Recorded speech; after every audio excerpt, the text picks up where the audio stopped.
Rejection comes in so many forms, but the universality behind it is that it's painful, that it hurts. However, one of the most self-betraying things that you can do, one of the things that can hurt you the most from within, is when you internalize rejection. You could be in a room full of people that you love, and if you've allowed yourself to internalize rejection, you've taken it on as a truth, as this kind of heavy blanket that weighs you down, then it doesn't matter really what other people think of you or how they feel about you, because that becomes something projected. It starts to interfere with how you perceive your relationships, how you perceive the world around you, how you foresee what's going to happen in future, how you even look back on your memories and replay things that have happened in the past. A lot of that gravitates around shame. That's the real core of it. A feeling of unworthiness. I'm not good enough. I'm bad. I'm not lovable. These kind of beliefs that aren't only intellectual, but reside within and can feel really heavy, like they just weigh you down. I've been through a particularly challenging period of my life where I've faced so much rejection. Like I can't even express how much rejection I've faced. A lot of that is to do with That Ego and my creative work, the amount of white noise that is received in response to pitching, outlets for writing, contacting people for the podcast, trying to find ways to collaborate, being invited on podcasts and then never hearing back, this kind of thing. Part of that is perception. But there is still a kind of gut punch of rejection, that no matter where your stance is internally, there is a feeling of difficulty that arises. And even a questioning at times of, why does this keep happening? Of course, rejection can build resilience. There are practices that people encourage where you might put yourself in a situation to be rejected over and over to alleviate the fear of rejection. That's an external practice, and that is worthwhile in many situations. But it doesn't matter if you've had that sense of internalizing rejection. Maybe I'm more sensitive than most, but I know for me there are things that can seem incredibly disproportionate in terms of the event itself, for how long that feeling of rejection or a lack of compassion sticks around. And I think that there is that vulnerability, that paradox of humanity, where there's vulnerability and strength, sensitivity and toughness.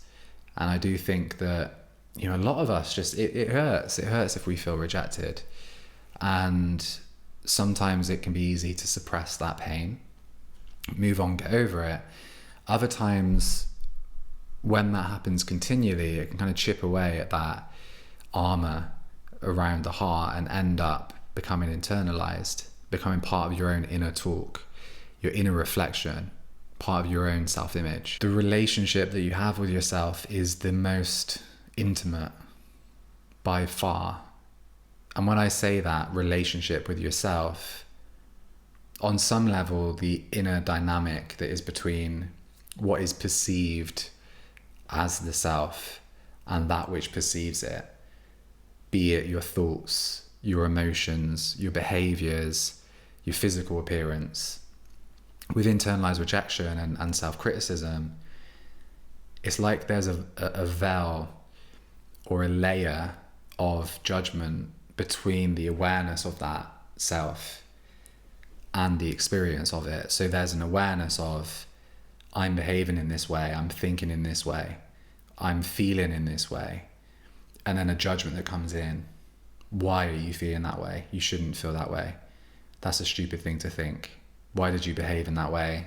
You've made yourself look like an idiot, etc., etc. That then creates like a really weird inner experience where you're resisting who you are, and that most intimate relationship is one that's not friendly and it's unkind. And we might not even realize that we do it. It might be that over time these remarks get repeated and we feel like we're supporting ourselves by being critical.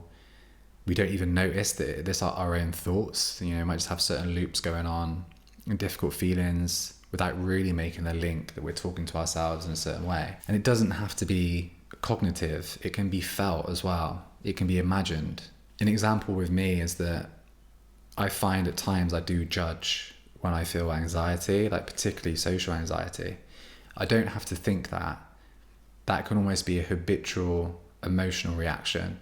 So if anxiety comes up, a feeling of frustration can quickly follow that. And it's usually a sign that I'm being discompassionate towards myself. So self-compassion is the antidote to self-rejection. It allows us to accept ourselves more deeply. Not in terms of a blank slate to act, think or feel however without any comment, any judgment and any desire to change. It's not that at all. There are two strands to compassion. One is to meet yourself with sensitivity, nourishment and understanding, and another is to actually encourage and support yourself. That usually begins just by noticing the times that you're being really harsh, noticing the ways that you reject yourself. For me, I've noticed that I have a tendency that I've got to work on, a strong self-othering mechanism or tendency, which means that in certain situations, it's quite easy for myself to ostracize. This is all an internal process, but to ostracize myself, to be the outsider, even if I'm in a group. It's just a mental trick, but it happens. And I remember one of the times this was most lucid was straight after Vipassana. I'd had such a powerful, illuminating 10 days in the silent retreat.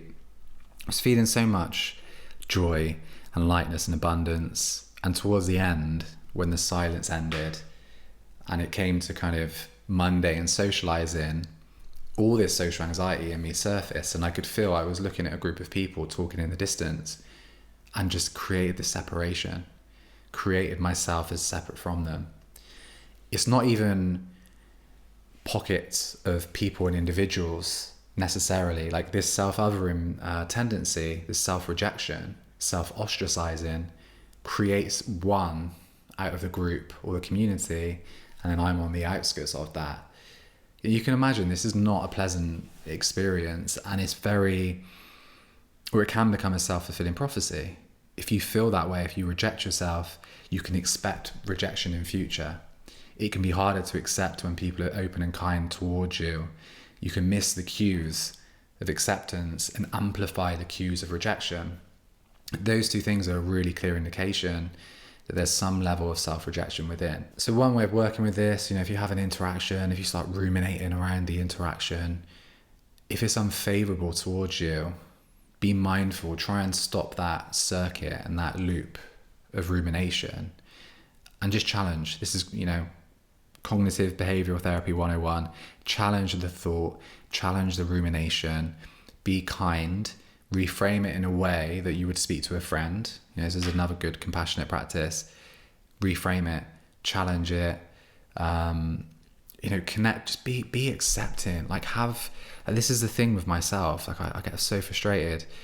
I can just be really unforgiving. So unforgiving with myself. And when I reflect, I'm not like that with anyone else. My window of tolerance towards myself is so small in comparison to people that I care for, but even to strangers in the street. I just generally have a very high expectation and set of standards on myself. And that is a subtle form of discompassion. If you're really creating this pressure cooker, I have to be perfect, I have to be a certain way, well, then it's paradoxical, then it adds pressure and it makes it more likely you'll feel anxiety. Starting to re-relate with yourself in a more accepting manner is really, I think it's actually one of, if not the most important spiritual practices.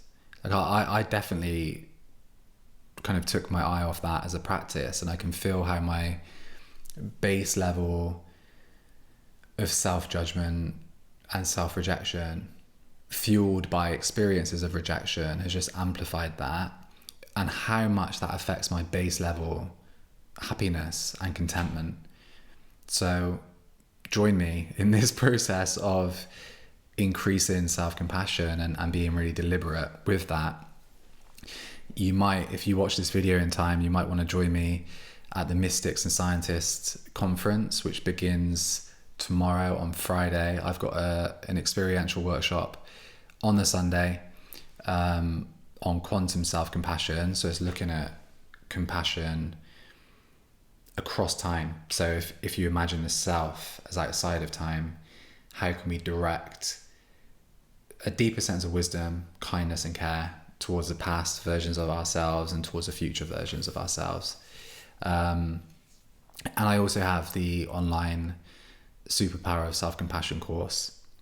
That being said, the reason that I'm re-exploring this is because I've got to kind of look at my past self and the wisdom of my past self and reconnect to this as a practice. How does self-compassion factor into your spiritual practice? Is this something you need to work on, that you'd like to work on?